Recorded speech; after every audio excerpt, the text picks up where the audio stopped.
This episode is a trackpads.com production.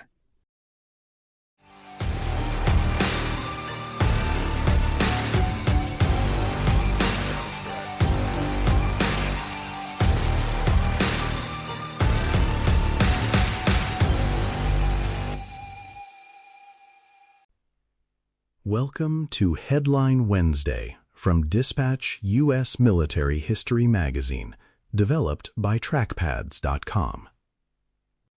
Each week, we take one pivotal moment from United States military history and follow it from the first warning signs to the final outcome. Today, we go to the black sands of Iwo Jima in the Second World War for the story of the climb to Suribachi. From the black sand at the southern tip of Iwo Jima, Mount Suribachi looked deceptively close, but every Marine who had fought across that beach knew the volcano was farther, steeper, and more dangerous than it appeared. Its slopes were cut by old lava flows, shell scars, loose ash, and jagged rock. On the morning of February 23, 1945, a small patrol from the 28th Marine Regiment began working its way upward while the battle still raged below. Behind them, the southern beaches were a chaotic sprawl of wrecked landing craft, burning vehicles, bulldozed sand, and foxholes scraped into volcanic grit. Naval gunfire cracked from offshore, aircraft struck Japanese positions farther north, and Marines around Suribachi's base were still clearing bunkers and caves that had survived days of bombardment. The men climbing the mountain felt exposed. They knew hidden firing ports and tunnels might still hold Japanese defenders, watching every step. The patrol moved slowly, pausing at folds in the ground and testing each route, like mountaineers who also happened to be riflemen. Their gear bit into shoulders already worn raw by days of combat. Volcanic dust mixed with the sharp smell of cordite. A single hidden machine gun could have torn through the entire group. Step by step, though, they gained the crater rim and reached the top. There, they raised a small American flag. When that flag went up, a shout rolled out from the ships offshore and from Marines scattered across the lower slopes. Some could barely see the cloth in the wind, but they knew what it meant. For a moment, amid explosions, smoke, and radio chatter, the volcano dominating the southern end of Iwo Jima was in American hands. Later that day, a larger flag was raised so more men on the island and offshore could see it clearly. The image would echo far beyond the island itself. The island beneath those Marines was small, ugly, and brutally important. Iwo Jima was only about 8 square miles of volcanic rock, but it sat roughly halfway between the bomber fields in the Mariana Islands and the Japanese home islands. For American air planners, it lay under the main route flown by long-range B-29 bombers. For the United States, it could become an emergency landing field for damaged aircraft and a base for fighter escorts. For Japan, it was a warning post and a place to harass bombers heading north. By early 1945, the Pacific War had shifted decisively. The United States Navy had shattered much of Japan's carrier force, seized key Central Pacific bases, and begun long-range bombing of the home islands. Japanese leaders understood that every island lost brought American air power closer. Their forces on Iwo Jima were ordered to hold, bleed the invaders, and delay the advance as long as possible. There would be no easy surrender and no plan to meet the Marines in open beach charges. This would be a buried defense. Japanese engineers and infantry spent months turning Iwo Jima into a fortress. Tunnels honeycombed the rock beneath Suribachi and the northern high ground, linking command posts, storage rooms, and firing positions. Artillery and machine guns were hidden in concealed positions, with overlapping fields of fire into the beaches and landing zones. The defenders would survive bombardment underground, wait for the Marines to come ashore, and then fight for every yard. The stakes reached far beyond the Marines of the 3rd, 4th, and 5th Divisions. Every B-29 crew flying over the Pacific, every planner looking toward a possible invasion of Japan, and every family following the war at home had some connection to what happened on Iwo Jima. If the island fell, it could save damaged bomber crews and tighten the air campaign against Japan. If it became a drawn-out slaughter for too little gain, it would force painful questions about the final phase of the Pacific War. That is why a flag on Suribachi's crater rim mattered. It was not just cloth in the wind.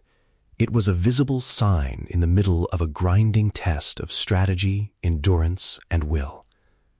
The volcano was only one part of the island, and much of the worst fighting still lay ahead. But the first great obstacle on Iwo Jima's southern flank had been seized and held.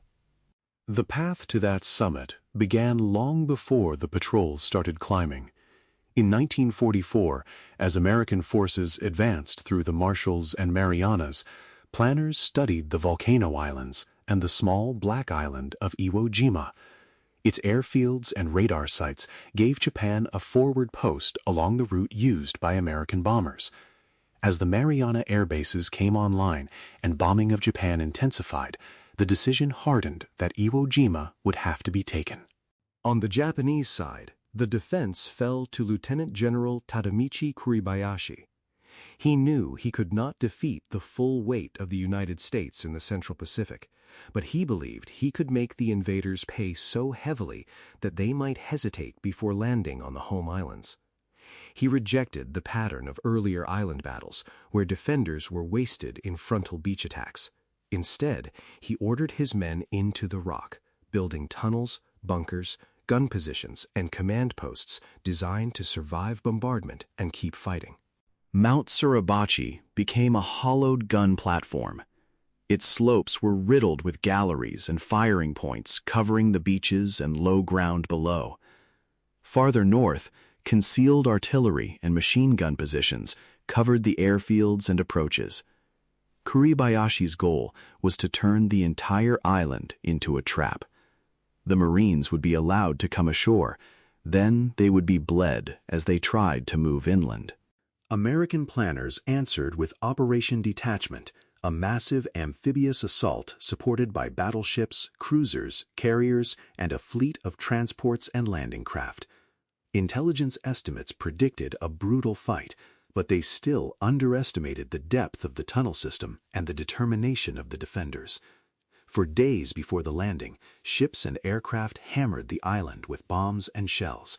Much of that fire blasted the surface, while Japanese positions remained alive deep inside the rock.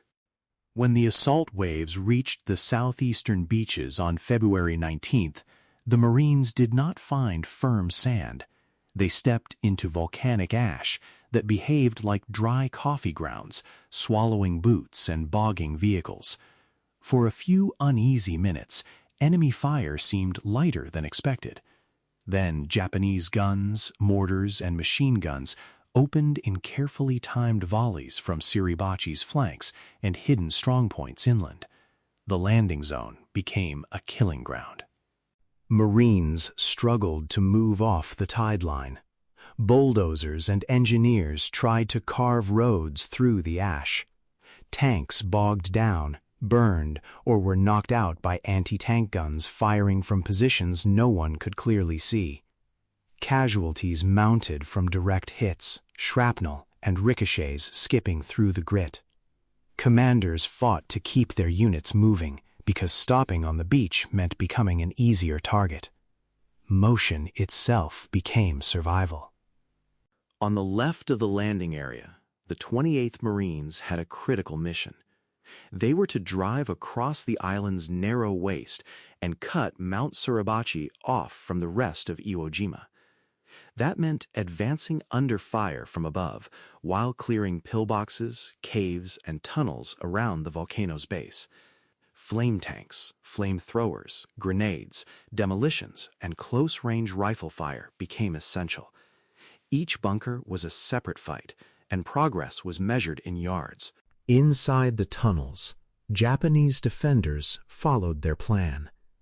Many weapons stayed silent during the first bombardments and early assault waves, hiding their locations. When Marines moved into planned killing zones, the guns opened suddenly. Then crews shifted through underground passages to new firing ports. To the men on the surface, it felt less like attacking a normal defensive line and more like fighting the island itself. By the second and third days, the Marines had carved out a fragile lodgment at the southern end of Iwo Jima. The 28th Marines gradually tightened the ring around Suribachi, while other regiments fought to expand the beachhead and secure the first airfield to the north. The volcano loomed over everything. As long as Suribachi remained in Japanese hands, the beaches and low ground were under enemy observation and fire. Only after days of brutal fighting did the patrol climbing toward the crater rim have a chance. The ground beneath their boots had been bought by relentless combat and heavy casualties. Even when the first flag went up, Marines below were still clearing pockets on the slopes and turning their attention toward the central plateau and northern ridges. The fight for Suribachi was dramatic, but it was only the opening act. The raising of the flags marked the emotional turning point. The first, smaller flag told Marines on the beaches that Suribachi was in American hands. The second, larger flag was visible from more of the island and from the ships offshore. The flags did not end the battle or silence every Japanese gun in the mountain, but they changed how the fight felt. For men who had felt the island killing them step by step, the sight proved that something had finally gone their way. Still, Iwo Jima was not won by one image. It was won by grinding, combined arms work carried out day after day. Infantry, tanks, engineers, artillery, naval gunfire, and air support reduced Japanese positions one by one. Some caves were sealed, others were burned out. Strong points that could not be bypassed were methodically destroyed. Company and platoon leaders made constant decisions about when to move, when to wait for supporting fire, and how to use shell holes and folds in the ground for cover. Kuribayashi's defense was doing what he intended in one sense. It inflicted terrible casualties and forced the Marines to fight for every yard. But the Japanese garrison had no path to relief, resupply, or withdrawal. Every bunker destroyed was gone forever. Every tunnel complex lost narrowed the defense. The true turning point was the growing recognition on both sides that the Marines would not break, and the Japanese defenders had nowhere left to go.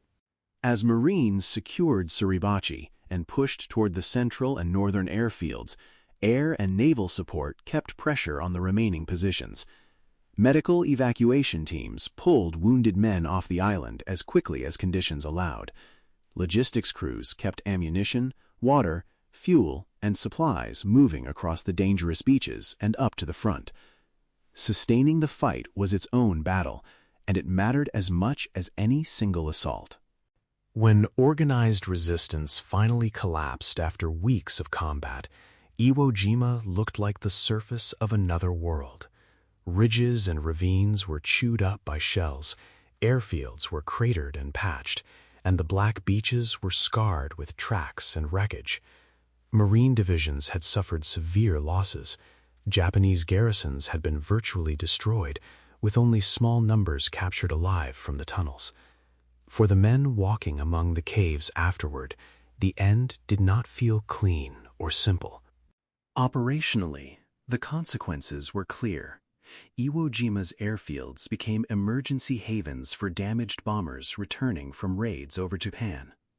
Crews that might have been lost over the Pacific could now limp into a landing strip on the island they had once flown past under enemy fire. Fighter squadrons based there extended the reach and protection of bombing operations. At the same time, the cost of the battle forced planners to reckon with what heavily defended ground might demand in future operations, including Okinawa and a possible invasion of Japan. The flag raising on Suribachi became one of the most powerful images in American military history. Photographs and later memorials turned a small unit task into a national symbol of sacrifice and determination. But veterans and students of the battle know that the famous image came early, while much of the deadliest fighting still lay ahead. The symbol is real, but it is only part of the truth. Behind it were weeks of fear, exhaustion, wounds, and loss. Today, Iwo Jima offers more than a single dramatic picture. It is a hard lesson in amphibious warfare against a determined, deeply embedded enemy. It shows how decisions made in planning rooms became exhausted men crawling through ash under fire. It shows how a small island could shape air campaigns, strategic choices, and national memory. The climb to Suribachi matters because it ties a flag in the wind to the lived experience of thousands who fought there and never came home. You can hear more of these stories in the narrated Headline Wednesday features in the Dispatch audio editions, and you can find daily discussion in the United States Military History Group on LinkedIn. Headline Wednesday is developed by trackpads.com as part of Dispatch U.S. Military History magazine. Thank you for listening to this account of Iwo Jima and the climb to Suribachi. The story and the cost remain with us.